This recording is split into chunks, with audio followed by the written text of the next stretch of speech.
The concept I want to show you today is the concept of consecutive integers. Pretty simple concept once you understand what the words mean. Consecutive integers. Okay, first off, starting with a quick example, what are consecutive integers? Things like 1, 2, 3, numbers that are in order. Negative example, -9, -8, -7. What are you seeing? Well, consecutive meaning the concept of being in order. The other major thing you can see, and you should be able to understand, is the concept of what's an integer. Well, with an integer, we're not seeing fractions, we're not seeing decimals. We're simply seeing regular numbers like we like to see. So that's kind of nice. No fractions, no decimals. You might be wondering right now, well, who cares? What does this have to do with the algebra? What does that have to do with what we're doing right now? We start off with the really simple examples, like I keep saying, the really simple stuff. If we can understand the simple stuff, then we can complicate it and make it even harder.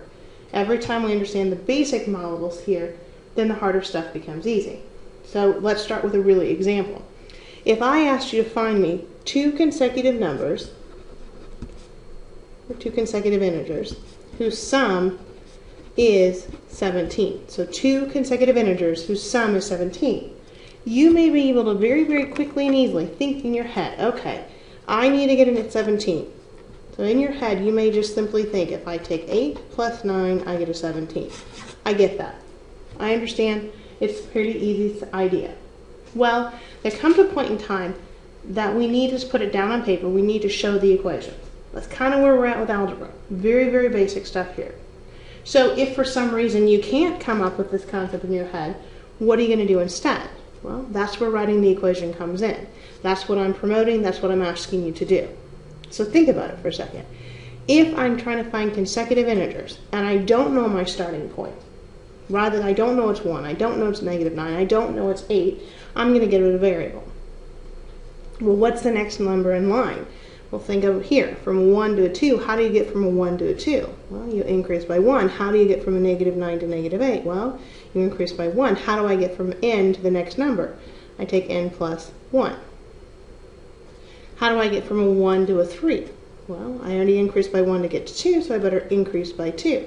Same thing here, same thing here, same thing here. How do I get to the next number? Increase by 3, so on and so forth. Well, now that I know what it looks like in a consecutive order, I can take the time to write the equation. So I need two consecutive integers, so let's start with the n because that makes sense, the first number. Sum, which means I need to add the next number. I like to use parentheses to say, here's my first number, here's my second number. I'm going to add them, and their total is going to be 17. Easy enough. We've got an equation set up. Now we should be able to solve. Simplify the left-hand side. 2n plus 1 equals 17. Right-hand side's done. Solving. Subtract 1. 2n equals 16. Divide by 2. We find out, surprisingly, n is 8. Well, not too surprising. We already knew it was 8. Now we're showing the algebra. Now we're showing the math. The next number increased by 1 would be at 9. So there's my two numbers. I can figure it out in my head, and I know I can. I can also show it to you in algebra using equations. Where do we go with this next? Well, from consecutive integers, we talk about consecutive even integers. Same idea, a little bit trickier. Consecutive even integers. What I'm thinking about here, to start the whole concept off, is numbers like 2, 4, 6, 8. They're in order. Consecutive means in order. Even, I know the definition of evens, 2, 4, 6, 8. Integers, no fractions, no decimals.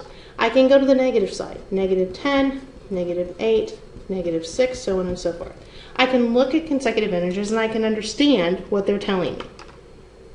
Typical problem that you're going to see here, similar to what I just did with regular integers, but now I'm going to talk about consecutive evens. So, challenge a little bit more.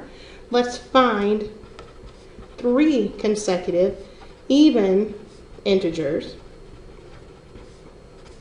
whose sum is -84. Well, my first question is, can you do this in your head?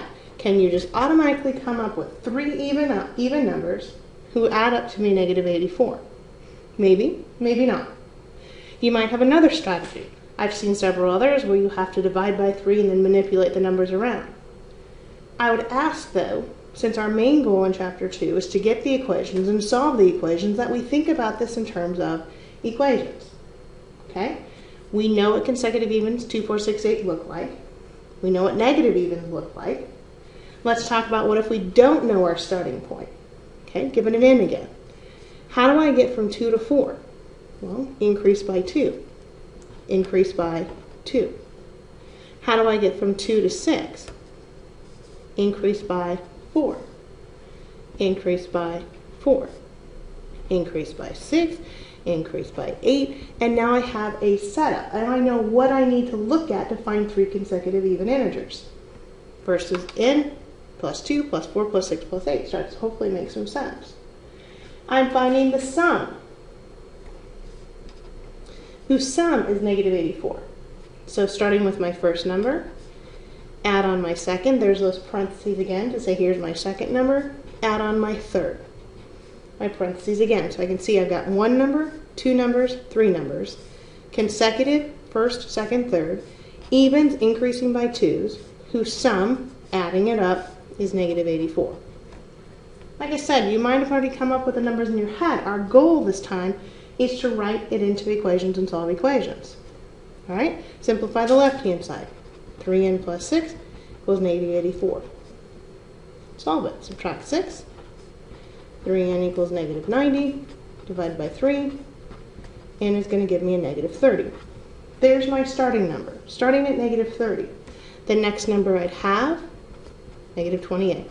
The next number I have, negative 30 plus 4 would be negative 26. Those are 3 consecutive even integers whose sum is negative 84. Maybe you already did it in your head. I don't know. But here's what the equations look like. We can set the problem up. Again, maybe some of this is really easy. Maybe you don't think you need equations, but let's get used to seeing them and let's get used to using them. The next step in the whole process, let's talk about consecutive odds. So let's do consecutive odd integers. My examples, like I've done for everything else, quick and easy. 1, 3, 5, 7, so on and so forth. Okay, go to the negative side. Let's talk about negative 21, negative 19, negative 17. There's some negative numbers. What does this look like if I put it in terms of variables? If I start with n? Well, same thing. How do I get from a 1 to a 3? Increase by 2. How do I get from 1 to 5? Increase by 4. How do I get from 1 to 7? Increase by 6. Now, hopefully you just remembered what we did with evens, or you wrote it down, and I put the comparison up here between the two. Here's my odds in blue. Here's my evens in purple. Why do they look the same? My evens and my odds side by side. Why do they look the same? Well, think. Odds go up every 2, we get a new odd. Evens every 2, we get a new even. They should look the same. So here's where the application starts to come in, and I start to see the connections between integers, even integers, and then the next level I take you to is how do I get every 5? How do I get multiples of 5? How do I get multiples of 9? How do I get multiples of 32? Same concept's going to apply. How do I get from one number to the next number? Solving, same thing's going to happen here. What if I asked you for 3 consecutive odd integers whose sum is going to be 141? Do I change my rules? Not at all. I'm going to do exactly the same rules I had a second ago. Maybe you can do this in your head. Again, I keep throwing that thought out there. I realize some of you are going to be able to do this in your head. Come up with 3 numbers, 3 odd numbers, get you 141. What I'm looking for is the equation. First number, second number, third number, because I'm asking for 3. I like the parentheses, it sets it off. First number, second number, third number, sum, adding it together to be 141. Take the time to solve it. Figure out what those numbers are going to be. Figure out exactly where your n equals. Figure out your next number. Figure out your third number. And we've got the problem done. the next level they take us to is they say multiply even and odd integers. Then we have to triple something and subtract something and make the comparison between odds.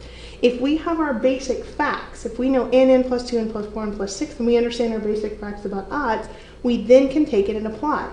We don't have to do all the math in our head. We actually start to see the connections, and we understand the math, and we complete our problems much easier.